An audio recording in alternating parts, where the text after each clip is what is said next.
I swear to God, on everything that's holy, we will get to talking about Saw 3 and your royalties, Majesty service, or whatever the fuck.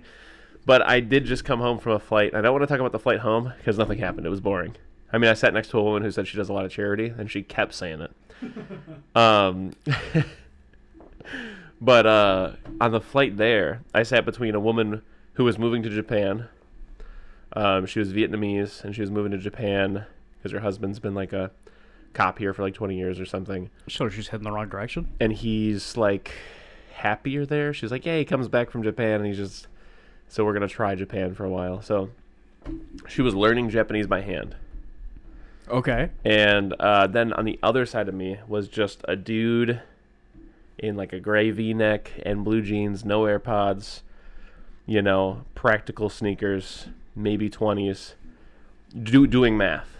And I don't mean like homework. I mean like a blank white sheet of paper, Goodwill hunting, doing math. Wow. The whole time. Never pulled his phone out. I mean, before we hit airplane mode, he was on Reddit. But after that, and then so he would for 5 hours was doing that. The only thing he did besides that was go to the bathroom, and sometimes I guess he'd get stumped because he would just go and sit there for a while, and then start going again. I had a student teacher in high school. Yeah. I believe his name was Mr. V. It's not important to the story at all, but he would do the same thing. Yeah. Because he was a student teacher for a while, and then when he stopped doing that, he was a sub for like 6 months or whatever. Sure. And he would just give us our assignment or whatever, and then just sit by the corner of the whiteboard and just do that, just like write out math problems for himself to solve, and like giggle to himself and stuff while he was doing it. I was like, what the what kind of good way? It's kind of cool.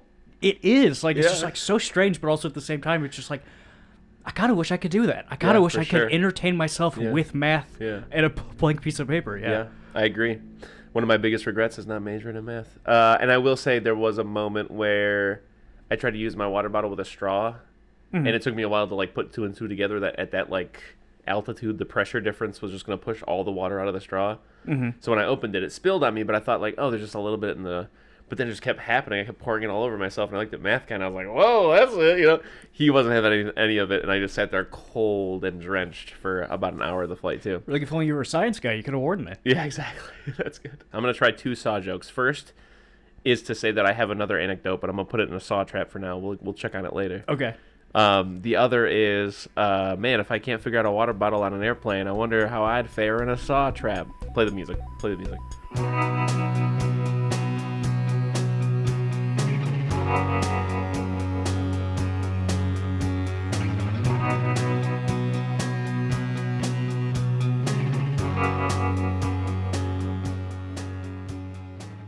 Eating Soup Alone is a podcast hosted by me, Christopher Crumley, and co-hosted by Nicholas Johnson. We try our best to ramble incoherently about a handful of movies at least once a week. We watched Saw 3. We watched Saw 3. Saw 3, do you know who wrote this? You know who directed this? I don't. The guy wrote it. The guy. Yeah. Supposedly. From the first one. Oh, Eli Roth or whatever. I don't know. Fuck. Yeah, something along those lines. Yeah. Adam. Yeah, Strong. Adam. That makes sense. He was in it. And I was like, oh, cool. I wonder how they got him back. But yeah, I guess if he wrote it. And then I don't know who directed it. I don't care. Sure. Let me look it up. This one was, again, I mean... And we're into territory where you've not seen these before, too, right? Correct. Yeah, okay. So... Lee Wanell wrote it. That's his name. And Darren Lynn Bousman directed it. Darren Lynn Bousman. For some reason, I feel like Darren's the guy who wrote the original one. Darren Lynn Bousman directed 2, 3, 4, 1, and Spiral. Okay. Well, anyways, like I said, I mean, you know, everybody and their mother knows that this is not a good movie. And, it's a dirt worst. Yeah, and I'm not trying to do like an easy layup, like dunk on this thing, but it's genuinely like hard to watch, and I was bored, and I was looking at my phone for a lot of it, but I did get, you know. So yeah, out the gate, I don't like this movie. This movie sucks. I think from now on, we got to watch the Saws together.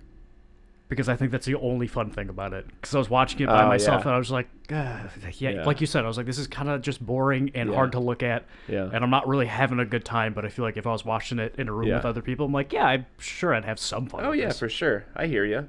We start off with Donnie Wahlberg, right? Unfortunately, yeah. And he smashes the fuck out of his leg. He just smashes his ankle into a pulp. Oh, yeah. Yeah. So, didn't he have the saw?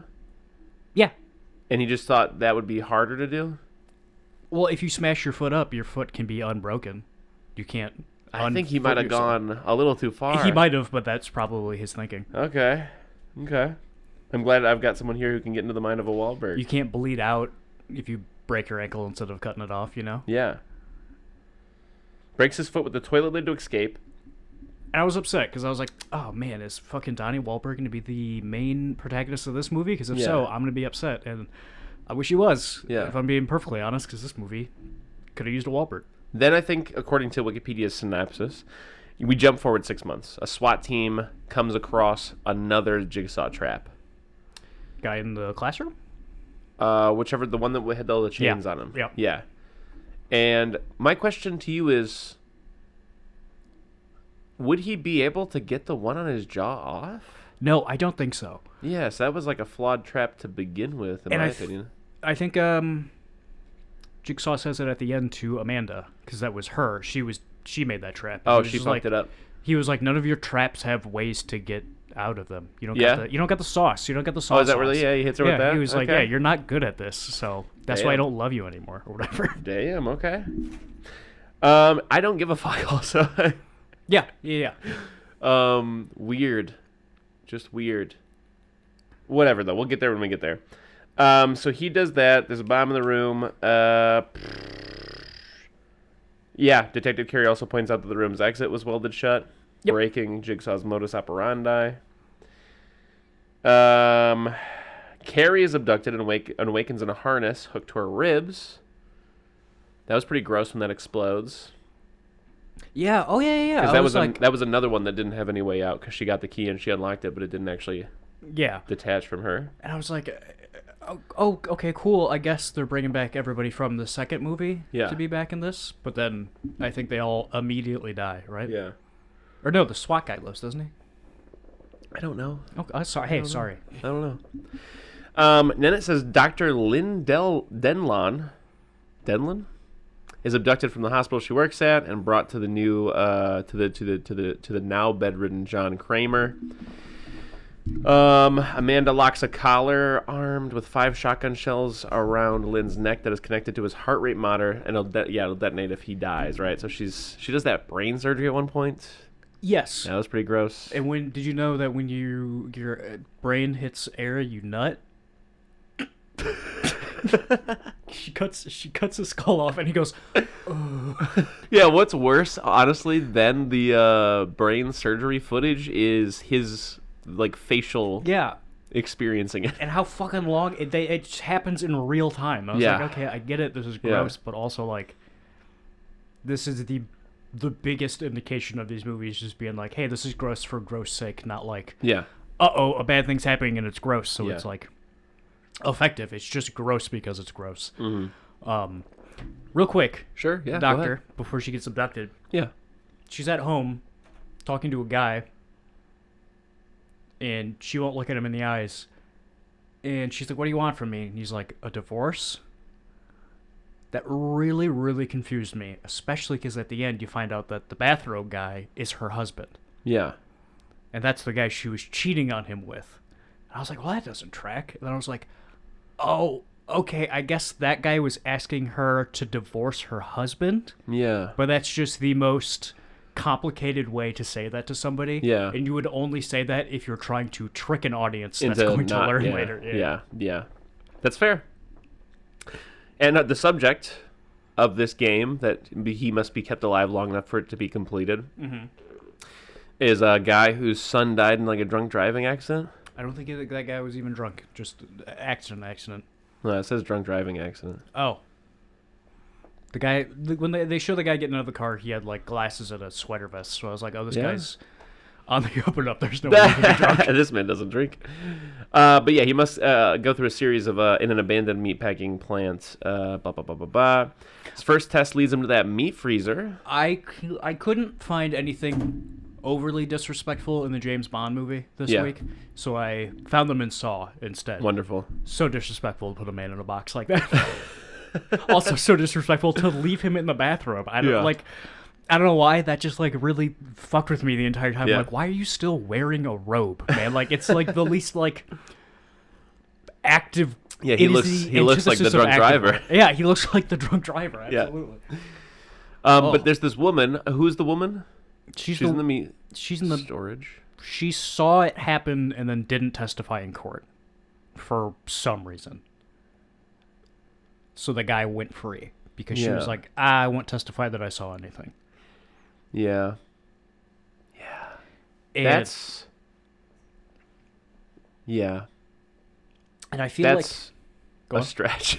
It really is. It really, really is. I feel like there's a cast of characters you can put together. Yeah. From that situation, but somebody who maybe saw it passing by and then didn't say anything, I don't think that really works. And I gotta say again, I mean, I really hate being the nitpick guy, but motherfucker, nitpick only comes in my opinion, if the whole thing fell flat.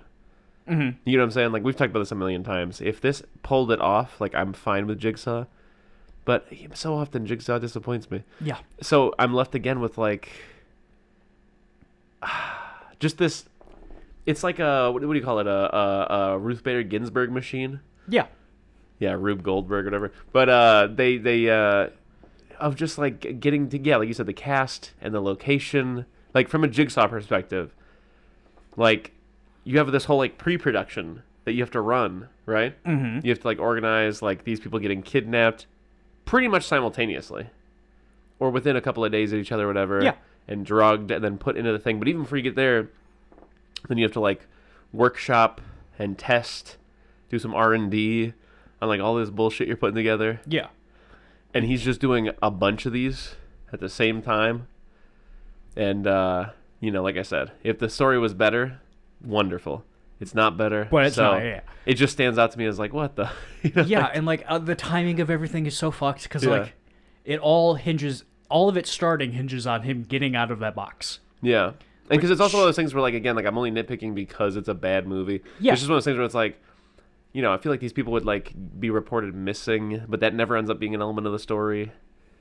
Yeah. You know what I'm saying? And also like, if they're reported missing, it's like, oh, there's a pattern here. They're all exactly. And then there'd be like this task force put together, which is not to say that like the movie's bad because it's not there. It's just like, and there's plenty of movies to come, but like how come in the storyboarding situation they never got to the point where they're like, well, why don't we play on that some? And even then you could have a Jigsaw be playing like 4D chess and like expect that to happen and maybe like lure someone else into the trap. I mean, 2 kind of had something like that, I feel like, and that was nice. And I guess you can't do that every time, but like, I don't know. It's just, I feel like I don't know. It would really, these movies need to, I feel like they need a Loomis or something. Like they need someone who's like really on Jigsaw's case and like really trying to get Jigsaw. And they have it in each movie, but there's no overarching person, I think they really need, as a character, Jigsaw needs to be, I need to feel like he's smarter than I am. Yeah. In a believable way. Yeah. And for that to happen, I feel like the writers need to be smarter than I am in a believable way. And, making a movie's hard. Yeah. Maybe on paper, this all works way better. Yeah. But, it just feels like, like you're saying, like, no, none of the story really works or clicks. So it leads me to, like, I'm so bored by it that I'm going to look for nitpicky problems like that. Yeah. And like I said, it hinges on him, like, getting out of the box and then getting to her in the perfect amount of time before she freezes to death. Also, I don't think that's how freezing to death works. But it's also one of those things, I mean, we've talked about it in each of these, I think, where it's just like, he toes the line so often between like, oh, I'm so sorry. He toes the line so often between like, is it supposed to be like a Dexter thing where like I actually think Jigsaw is a neat guy or is he just a fucking fucked up piece of shit? Because, you put the guy through this and in my opinion, if you're like this like amoral, like, like unlawful good or whatever, like whatever the alignment is where it's like, he's got this like thing in his head where he's like, okay, I have to teach these people a lesson, and that doesn't mean that morally I'm against putting somebody in the ribcage machine. You know what I'm saying? Yeah. By the end of it, like if he got to like a character progression point where like he did get over his like blind, like my son died because of you, you son of a bitch, and then like that felt satisfying to get there. You get what I'm saying? Yeah, if we saw but it doesn't go there. If we saw someone get out of a saw trap and then be like, oh, I am better now. Yeah. I saw some fucked up shit, but that did help me get over some stuff. Yeah. The only time we see it is Amanda. Yeah, but it doesn't work, obviously, because now she just becomes Jigsaw. Yeah. Which is fine. That's also a fine direction to go in. But it is, but it really, when they showed them setting up Saw 1, him and her. Yeah. Big mistake, I think, to give him the chin strap thing, the goatee. Yeah. And be bald.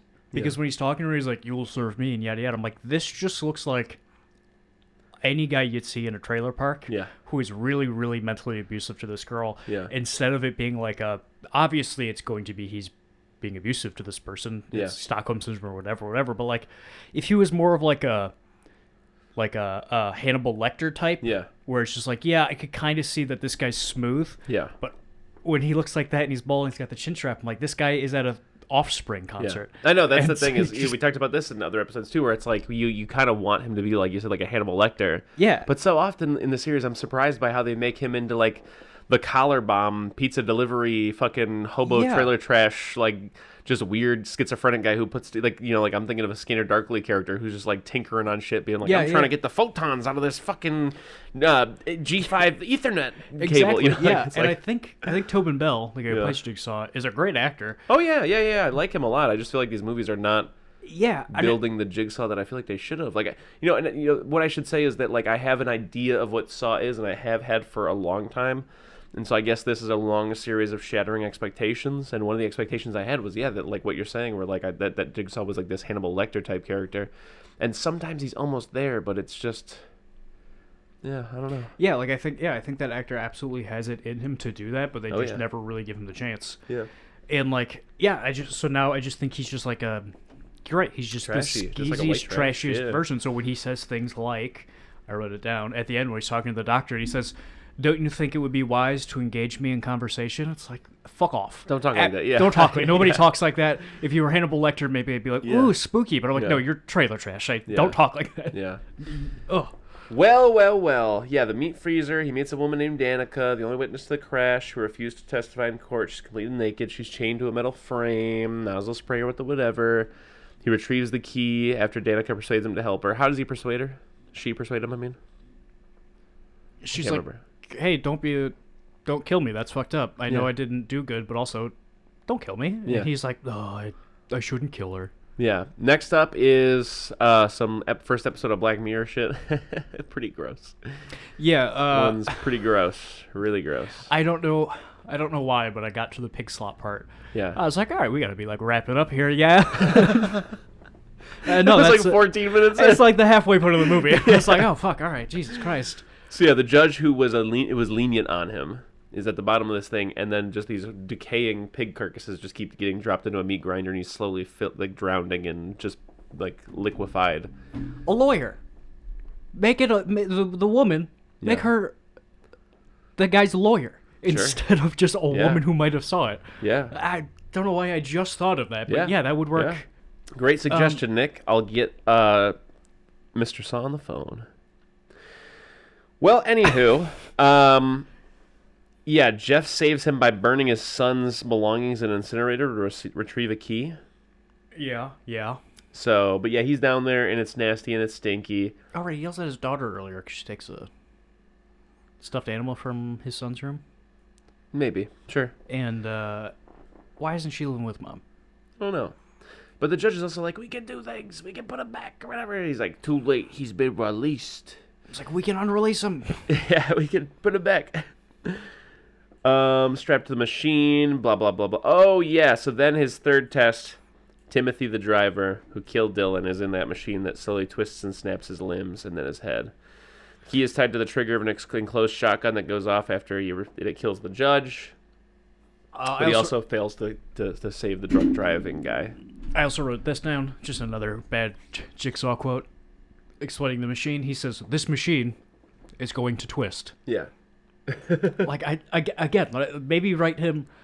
I don't know what I want. This next test is called "Let's Do the Twist." Like I would like that if he was funnier or something like that. Exactly, like a Freddy Krueger thing. But he's either this machine twists or don't you think it would be wise to engage me in conversation? There's no middle ground, and there's no. He doesn't go from one to the other. He's just either or. He's dumb. I think Jigsaw. Hey, Chris, I think Jigsaw's dumb. Yeah, that's fair. That's fair. We should write a Saw. Yeah, I think we'd be all right at it. Yeah. Well. Lynn is forced to perform the brain surgery. We talked about that, to relieve the pressure on his brain. It's successful. And Lynn convinces John to order Amanda to remove the collar. However, Amanda refuses and threatens Lynn's life, having become jealous of her interactions with John. The gun she's holding is way too big. Like, she just looks dumb. That's all I can think about during the scene. It's like, that gun's the size of her head. Yeah. Give her a smaller gun. John pleads with Amanda, who admits that she's no longer believes in his philosophy and had rigged Troy and Carrie's traps. Refusing to listen to John's warnings, Amanda shoots Lynn just as Jeff arrives. Jeff, who is revealed to be Lynn's husband, retaliates by shooting Amanda with a gun provided by John after his test. As Amanda dies, John reveals that Lynn's test was actually hers. Explain this to me. John was aware of her motives and unwilling to allow a murderer to continue his legacy. Oh, the test overall was Amanda's test. Yeah. She failed it, right? Yeah. He then addresses Jeff, offering to call an ambulance for Lynn if he has learned everything from his ordeal and accept one last text, either killing John or forgiving him. In response, Jeff slashes John's throat with a power saw, activating Lynn's collar as the room is sealed shut. Before dying, John took out a tape recorder to inform Jeff that his daughter, Corbett, was also captured and he must face another test. So that's setting up Saw 4 then? Yeah. Okay. But also, I missed a lot of that, I'm not going to lie to you. he says, "I forgive you," and then cuts his throat. Huh. You don't gotta do that. Just make him cut the throat. Yeah. So because he did that, Lynn dies, his wife, and then the door shuts and he's sealed in there. He's going to die too. Well, not necessarily die, but he has to save his daughter. Yeah. Okay. Also, And so now from this point forward, canonically, Jigsaw is dead, and in all these movies, these are traps he had pre-planned that play out, is my understanding of what happens next. yeah. Is that... Yeah. Yeah? There's a part in this movie, don't know if you remember, but Probably not. He's talking to Lynn. He's got a tape on the table, and he pours a bunch of candle wax over it. Sure. And he picks it up and he eats it. Oh, so that it doesn't... I guess. So he'll shit it out, I guess? Or... They'll take it out of him when they do an autopsy, I guess. Okay. I'm going to guess that happens in the next movie. Mm-hmm. Yeah. Yeah. So that was Saw 3, and, it's awful. it is awful. It's really awful. Yeah, it's an F. I don't know what to say. I mean, this is... I'm still fully invested in where this goes. Not in the sense of, edge of my seat kind of thing. I just mean that, I'm here to see Saw through. Yeah, absolutely. But, oh, God. I This has been don't remember what I gave Saw 2. I feel like the judge at the bottom of the cylinder, and every new Saw movie is another Pig slot, yeah. yeah, pig about to get liquefied. Hold on, let me see. I don't know what to give this because We should have done this in October, right? yeah, absolutely. There's no reason for us to be doing this in the dead of summer, no. Hold on, I want to find what I gave. Yeah, how do we Saw get 2. on Saw? Because I remember we watched some horror movie. What horror movie did we watch? And then we were like, oh, Saw. I don't know. You're asking me to remember a month ago, 2 months ago? I have no idea. I'm gonna give this a D+. Great. I liked it more than Saw 2. Really? If I'm being perfectly honest. Okay. Yeah. But I'm giving a big fat AF. and I respect that. My Bloody Valentine. And then the next week, or 2 weeks later, we decided to do... Yeah. Yeah, I convinced you to do Saw, and then you went, "Let's do them all." And Yes. I went, "Nah," and you Yes. went, "Let's do them all." Yes, And so yes, here yes, we yes, are. yes, yes. This is your fault. Yeah. If this doesn't ever turn around. What are we doing in Halloween again? What? What did we decide on for Halloween? Was it Child's Play? This Halloween? Yeah. I don't know if we'd made a decision, but I think yeah, we sure, I'll did. do I think it was Child's Play. Child's Play. Okay, I believe you. But anyways, so back to the matter at hand. I'm going to take that anecdote out of the Saw trap from earlier. Wonderful. And the anecdote is anecdote. Anecdote? Anecdote. Yeah. The antidote is so I was at this hotel in Las Vegas for a couple of days, and there was a point where it was 9 p.m. or something, 9:30 maybe, and I finally had a second to go to the gym and do a couple of things I wanted to get done, and I'm standing behind a lady waiting for an elevator, and it's one floor down apparently the gym was. So I was like, yeah, whatever, I'll take these stairs. So I hit the stairs, and immediately I get into the stairs, and it's exposed concrete like cement block, and there's like red warning like fire exit things everywhere, and I was just like signs and stuff, and I was like, huh, kind of feel like this isn't like stairwell, and I turned around to get back in, and that door was locked. Yeah. So I called the front desk, and I was like, hey, I'm locked in the stairwell, and the lady was like, okay, 1 second, and then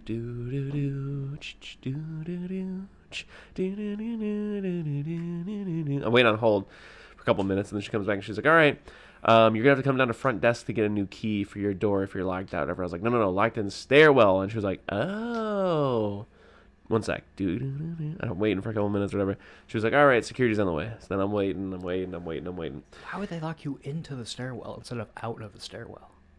I don't know. Oh, sorry, go on. I don't know. But anywho, security comes and just immediately like cop mode, like in my face, and like, you're doing what? Why were you out there and stuff? And I was like, I was just trying to take the stairs. And they were like, I had the AirPods in there, so they're like, what, you trying to take a call or something? And I was like, yeah, I guess, I don't know. And like, I was like, they were like, where are we trying to go? Like, what are you trying to do? And I was like, I was trying to find the fitness center. And they're like, all right, this way. And they like started to show me where the fitness center was. But then we got a couple of hallways away, and they were like, hang on, you got ID? And I was like, I mean, I'm dressed for the gym. I mean, it's in my room. They're like, yeah, we're going to need that. And so like, went back to my room, and then I went in the room, and they went in the room with me. And like, I showed them my ID or whatever. And then they like radioed down to like front desk to be like, yeah, what do you have for 7008 or whatever? And I, Christopher Crumley or whatever. And they're like, waiting to hear back or whatever. And he was like, yeah, Michigan ID. And then eventually it was like, all right, yeah, you're good, whatever. And they like left. And it's like, dog, I got into the room. Like, I had a key to the room. Yeah, like also... It was so uncomfortable. Yeah, so no, weird. I'm not saying I would do anything differently in your situation, but I'm furious right now. I know, because like the whole time I was kind of like, am I about to go like, trampled liberty or whatever those people are? Like the people who are like, no, sir, you don't. And I'm like filming, and I'm like, you don't have this right, sir.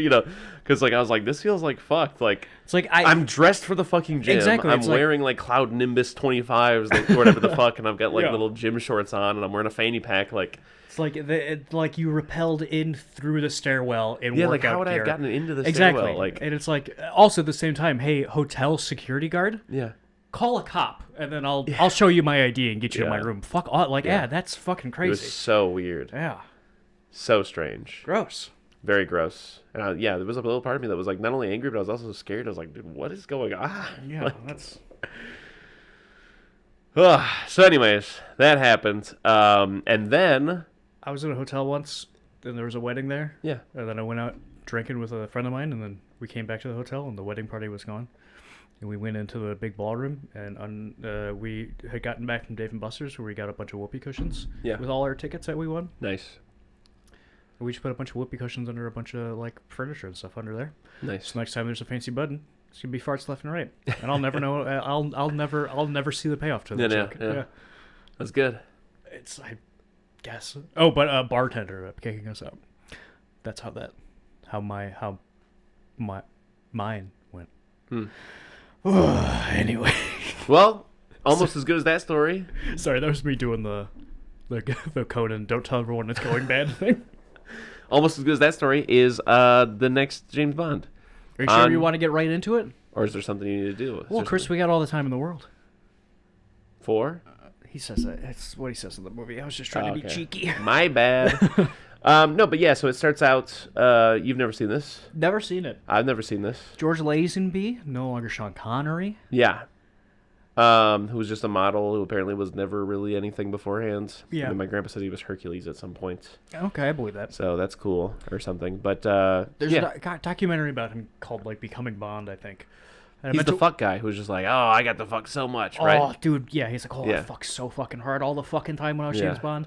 But he was just like, apparently, I haven't seen this documentary in years. I really should have watched it to prepare for this one. But, yeah, he was like, I went to the place to go do the auditions, and I kind of just lied my way into the room. And then they were like, all right, fucking show us what you got. And he was like, oh, I feel bad. I got to be honest with you guys. I'm not an actor. I lied my way in here. And they're like, oh, well, that makes you an actor. So you're James Bond now. Wonderful.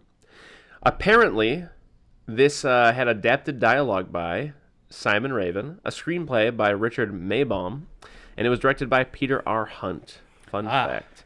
And it's another one. This one's based on a book. I mean, the last one was kind of, but I think it was mostly invented. It was they wrote it as a screenplay first, and then he turned it into a book, and then they turned it into a movie. Well. In the okay, all right. From the top, James Bond saves a random woman on the beach. Yeah, from walking into the ocean and killing herself? Yeah, everyone at MI6 is like, where the fuck is James Bond? We haven't seen James Bond in forever.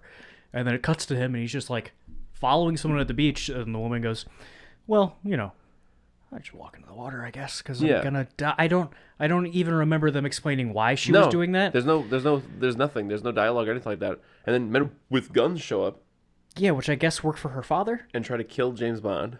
Yeah, because... But he kills them. And then he goes, this kind of thing doesn't happen to that other guy. Or whatever. And it's like, this is the same opening to like every other movie where James Bond kills a bunch of guys that were trying to kill him while James Bond was trying to fuck a woman who may or may not want to fuck him. Yeah. And he says that, and then he looks right at you. Yeah. And I'm like, gross, fucking don't do that. Don't look at me. Yeah, this was the point where I texted you, and I was like, okay, this one is not boding well. And then it plays, in my opinion, the worst title screen we've seen since. It's just weird. It's like colors, and then sometimes you get a diamond shape that'll show you like, or something, or like a circular shape that'll show you like a scene from the last couple movies or something. Yeah. There's like a song that I don't even remember playing. I don't know if it, like... Yeah, there's no like songs. The song in this is the Louis Armstrong song.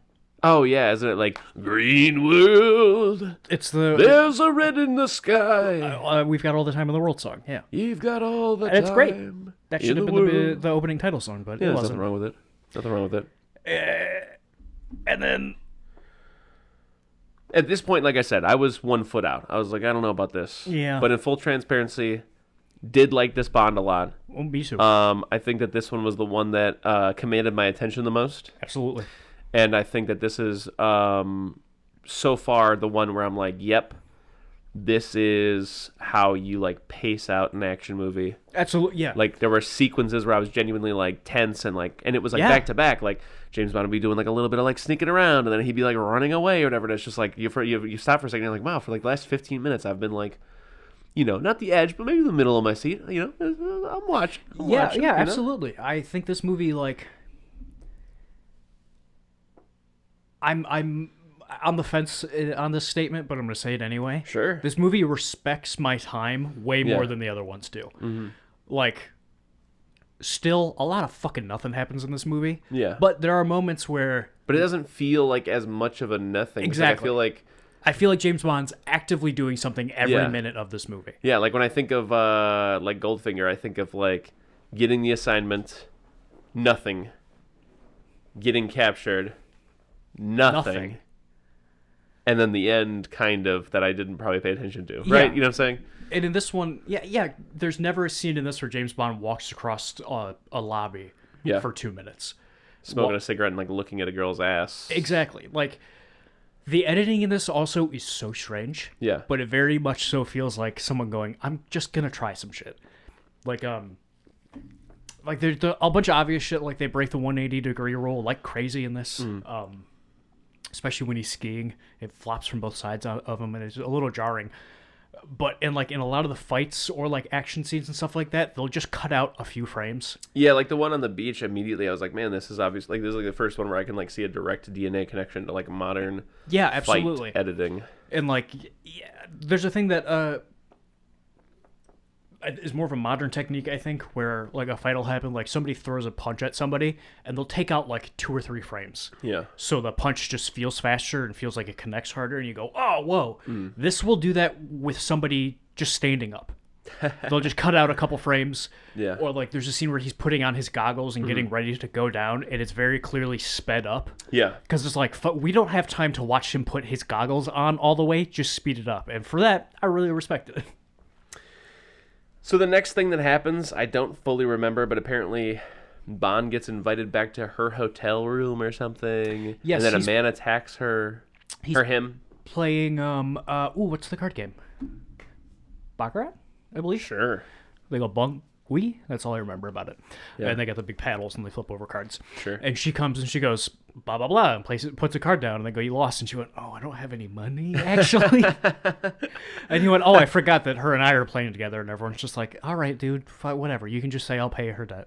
Sure. And then she walks away, and he follows her, and she goes, hey, come back to my fucking room, you creep. And he comes back to her room, and she's like, I got a gun. And then a guy attacks him with a knife. Yeah. And he beats them up. And then from there, I don't remember exactly where he goes. I like Connery. Yeah. And I don't know how I feel about this guy because he's clearly not a very good actor. But there is something about his like essence that does endear me to him. I like George Lazenby 1,000 times more than Sean Connery, if I'm being perfectly honest. No, I mean like as like a, yes, for sure. But I mean like as a Bond, like I think I'll always think of Sean Connery personally. I get that, yeah. But I know what you're saying, yes. I definitely like him, and I probably like him more than Sean Connery. Because Sean Connery's Bond is like Archer, without it being self-aware. He's like legitimately just self-absorbed and self-important and like arrogant and like. Fun fact: Archer is based on George Lazenby. That's funny. That's really funny, actually. Like really funny. Like he's supposed to look like George Lazenby. But yeah, and I you're right. I feel that way about George Lazenby's too, but also, like I said, he feels active and like he's doing stuff the entire time. Yeah. But also, there's something about Sean Connery that has this like. It's almost like a like the character that Conan plays, where it's like the arrogance is backed up. Which I get, but that also just feels like something everybody tells me. Yeah. And I don't see it. Yeah. To be perfectly honest, every time every Sean Connery one, I'm like, But that's his essence, is what I'm saying. Yeah. Whereas, like with George Lazenby, there's an element to him where I'm like, bro, you're gonna get killed. Yeah. You're just a guy. Yeah, and I like it. I do like that. I think that's a better James Bond, in my opinion. I hear you. And like, he seems like just a guy, but also probably because he's in more danger than Sean Connery ever is. Yeah. Because I could definitely see them being like, all right, Sean, and then you're gonna jump on this wire, and you're gonna crawl across it, and Sean Connery going, fuck you, I'm not doing that. But.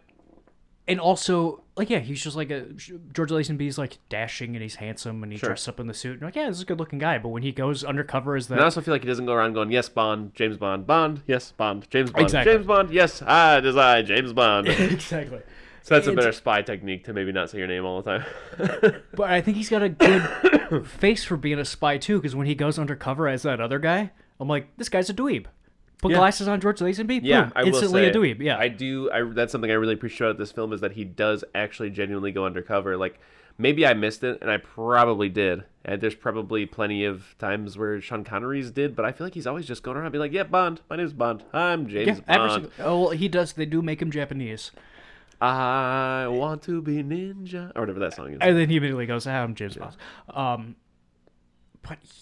Yeah, I just like him. Also, he's dressed like Austin Powers in this movie constantly. This one feels very. This one and I watched a little bit of GoldenEye the other night. Yeah, both of these movies are Austin Powers 100%. It's crazy. Okay. But anyway, he returns to his own room and he finds Tracy there. She claims that she was unaware of the attacker. The next morning, Bond is kidnapped by several men, including one he fought, who takes him to meet Mark Ange Draco, the head of the European crime syndicate. That's the part where I was just like, okay, I really like this guy. So when they bring him into the car, and the guy from the last knife.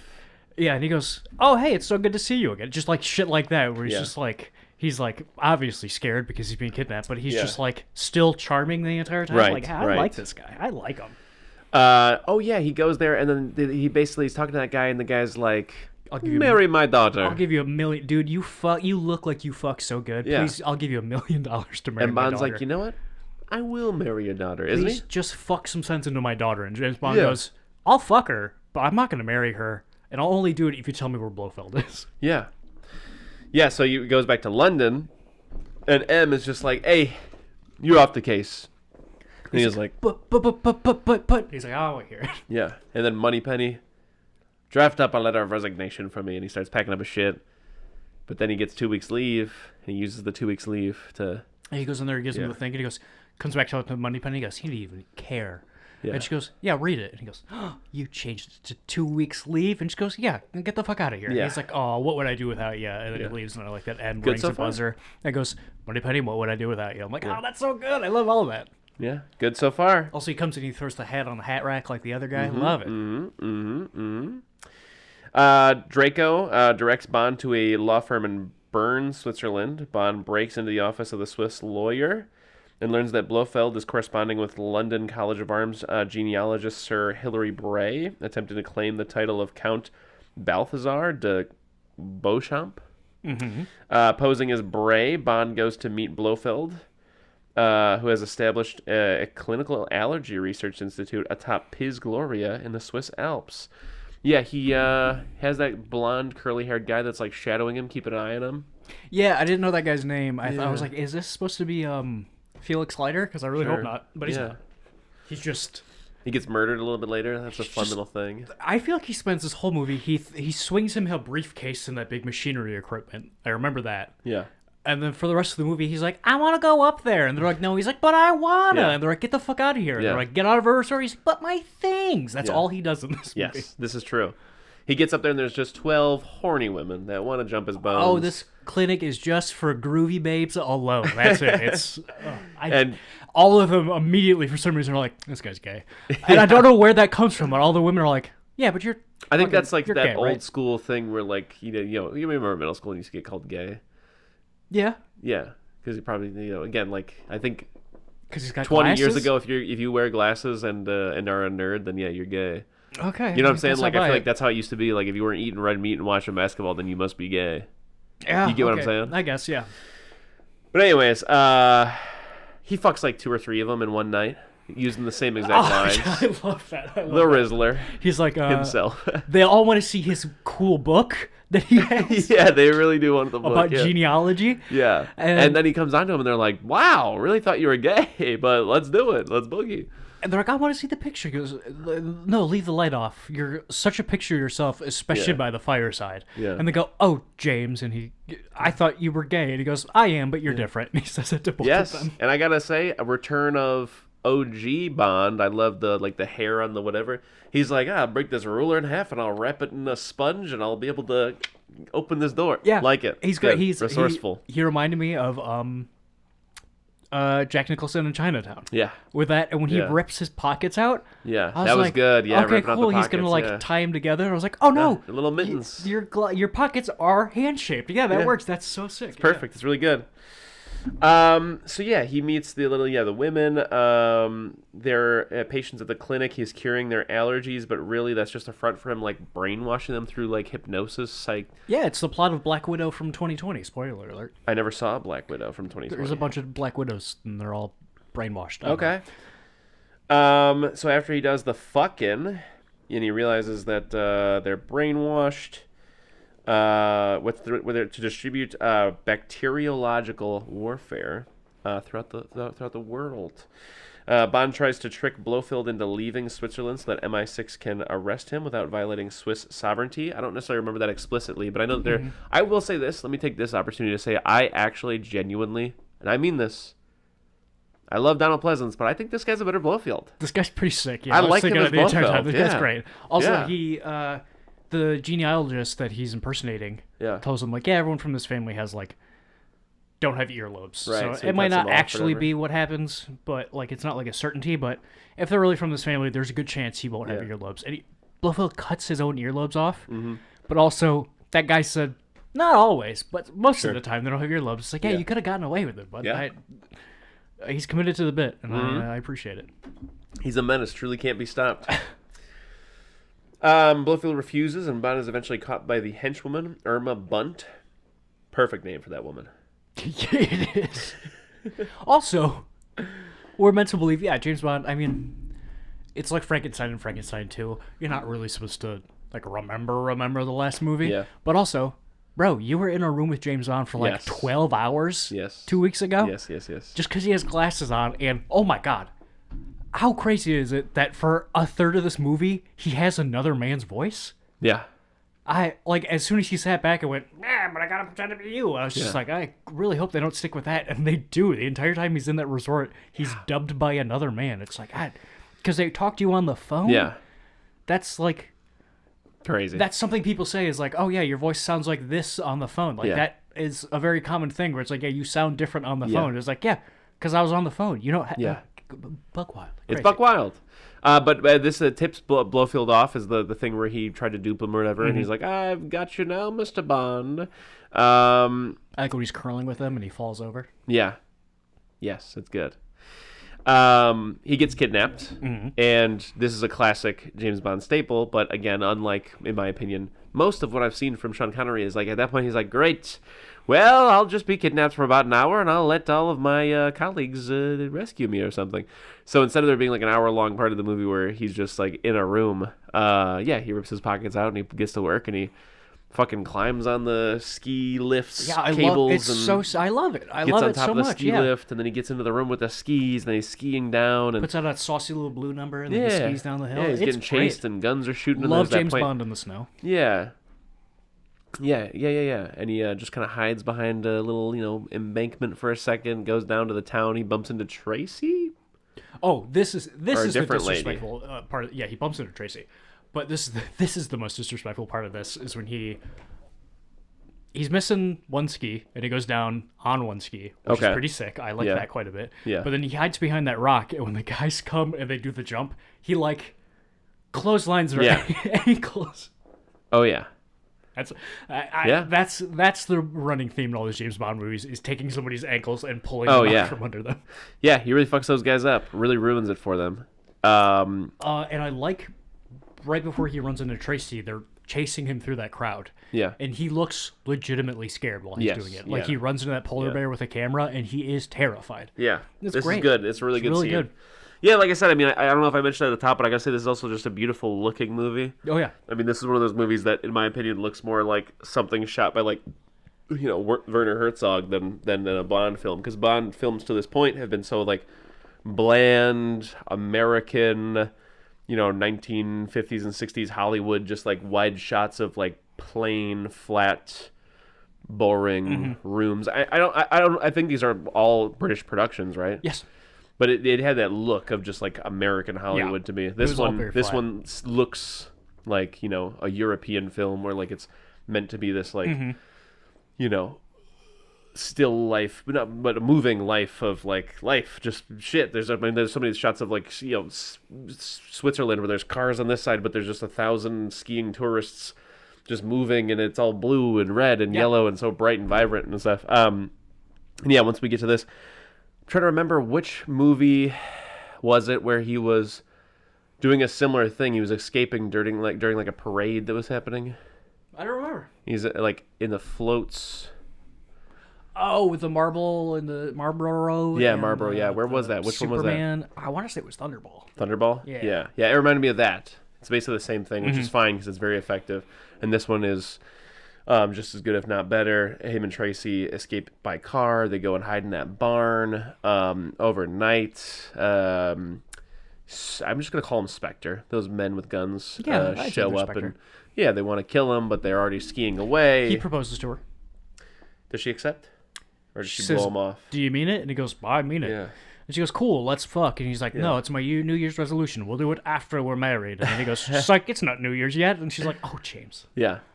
Then in the morning, Blofeld's also there. They get, Blofeld sets off that avalanche. It's a pretty baller move. It is, yeah.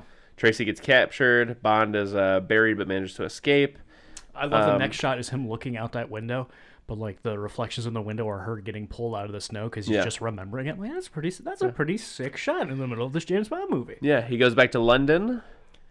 And he's informed that Blofeld intends to hold the world ransom with the biobacteriological warfare thing from earlier. Yeah, the fox die. Yeah. What was it again? What does the thing do? I can't remember what it does. Kills Ebola. I don't know. Oh, I think it makes everybody infertile. Oh yeah. Or something. Oh, yeah, ruins grain or something, yeah. Anyways, but back in London town, where he just touched down, they give him £1. No, I'm kidding, I'm doing Estelle. But M tells him, you can't rescue that broad. This agency doesn't care about your personal matters. Yeah. Pretty disrespectful. He says, but this agency does care about my ass, huff it, and then he runs away or something. Yeah, then he goes to Draco, and he's like, yo, let's get the thugs on this. Yes, he does. And he gets the thugs on this. And I love that Draco flies up in that helicopter, and they're like, yo, you're not supposed to be here. And he goes, hey, fuck you, let me land. And they're like, no. He's like, hey, I'm fucking peaceful, and I'm tired of your shit, let me land. And they're like, all right, I guess. Like, he strong arms them into, like, they don't have to sneak in. Like, Draco's just like, no, I'll punk these guys out. It'll be fine. Then there's the crazy, like, bobsleddy chase. Oh, yeah. Goes crazy. It's so good. It's like, oh, this is, as soon as it started, I was like, oh, bobsled chase. This is pretty silly. I'm into it. And then I was like, oh, no, I'm thrilled. This is great. I loved it. Yeah, goes on forever. Blofeld eventually gets away. Also, they show the mechanics of, like, pulling the strings of, like, a Or no, bobsled. he gets trapped in a tree branch. Anyways, what you're saying? He's, like, pulling the things in the bobsled, you know? And they show that a lot. Chris, still, I don't know how a bobsled works. Yeah, I don't know what any of those mechanisms do. No, neither do I. And then it says, Bond and Tracy marry in Portugal. And I should take this moment to say what happens here at the end was spoiled to me. Yeah. I was on the phone with my grandfather. Oh. And I was like, oh, yeah, I'm watching a Bond movie. He's like, oh, yeah, which one? I was like, on Her Majesty's Service, Secret Service, whatever. And he was like, the worst one. Because a lot of people have that opinion. Yeah. And he was just like, yeah, he's like, isn't that the one that where his wife gets killed or whatever? And I was like, well, I haven't gotten there yet. Yeah, that sucks because it's literally the last 10 seconds like, I hadn't even started the movie yet. That's so funny. And yeah, I don't know why that would be the first. I guess that is pretty memorable. But yeah, basically they're driving away from their wedding, and he's like, man, let me take a leak, and gets out of the car or whatever happens. And then fucking Blofeld and Ingrid Blunthouse, or whatever her name is, they just light the bitch up and end up killing Tracy. Yeah, and honestly, it was a very sad ending because like the cop comes and he's like, she's fine, she's just resting, she'll be all right, she's fine. He goes, she's fine, we have all the time in the world. Yeah. And then it ends. It's so sad. And I think to myself, when all the time in the world. When they get married and they're leaving, and like he's about to get in the car, and then he stops. Yeah. And then he looks at Moneypenny and he waves at her. Yeah. And he goes to get in the car, and then he stops again, and he throws his hat to her, and she catches it. Yeah. Chris, I cried. Aww. I don't know why, but I teared up. She cries too. She goes, I always cry at weddings. I was like, oh, that was so sad. I like that so much. Yeah. And then like when Q comes, he goes, oh, he's never had respect for government property. Yeah. I was like, oh, is that a gadget hat? Is that what that means? Who knows? Tune in next time. So that's it. That's the what, like 7th Bond or something? Something like We've had Dr. No. From Russia with Love. From Russia with Love. Goldfinger. Thunderball. You Only Live Twice. And On Her Majesty's Secret Service. This is the 6th one. Correct. What's up next? Don't look. Don't look. Just guess. Up next is... Take a good guess. We got our man Connery back, which I gotta say, it's got some big shoes to fill. Yeah. Hopefully that this next movie is made like this movie was. Dude, these things are like really, we're making some fucking money. Being made for $7 million and making 116 in 1971 is crazy, I feel like. Is it Living Daylights? Oh no, dude, it's Diamonds Are Forever. Oh yeah. I wonder what else Michael Reed did. He did Dracula Prince of Darkness, which was a Hammer film, and Shout at the Devil. But he's the cinematographer for this film. What else has he done? The Gorgon, The Ugly Duckling, Rasputin, The Mad Monk, Galileo, Loophole. I've never heard of any of these. Anywho, yeah, but the next one is Diamonds Are Forever. Oh, remember that guy gets caught in the snowplow? I forgot to bring that up. Caught in the snowplow. They're chasing him on the skis. Yeah, that was real gross. Out of fucking gross. nowhere. And the James Bond goes, he had a lot of guts. Oof. And it's like, that's a funny pun, but also when you do it as the literal meaning, that's fucking a crazy thing to say, is to go, there was a lot of guts inside of that guy. Oh. Anyway, Diamonds Are Forever, and it's all 4. Well, this one, I'm going to go ahead and give a B+ to Bond Plus. I'm going to give this one a solid... What did you give Saw 3? I don't think I rated it. No, I give it a D+. Oh, yeah, D+, right. Go ahead. I'm going to give this one a hard B.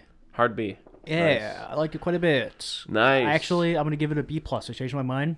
Nice. If I'm being honest, this is my favorite one. Yeah, so far, I like this quite a bit. Yeah, I would say so. I'm upset we'll never see George again, but God bless. Go on to whatever. Yeah.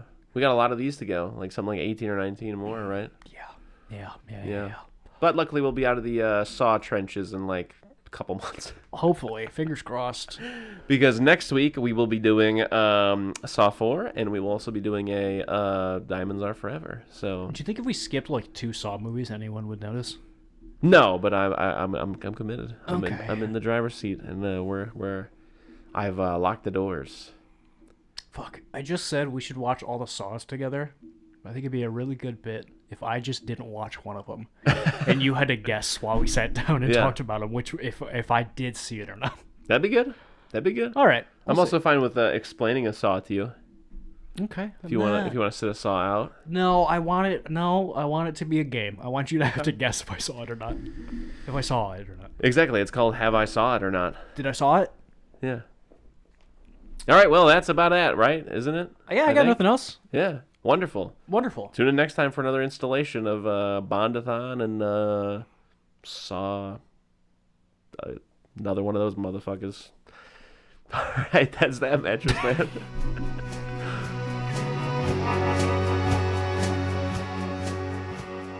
If you need more soup, follow us on Instagram, Facebook, and Twitter, or go to our website, eatingsoupalone.com.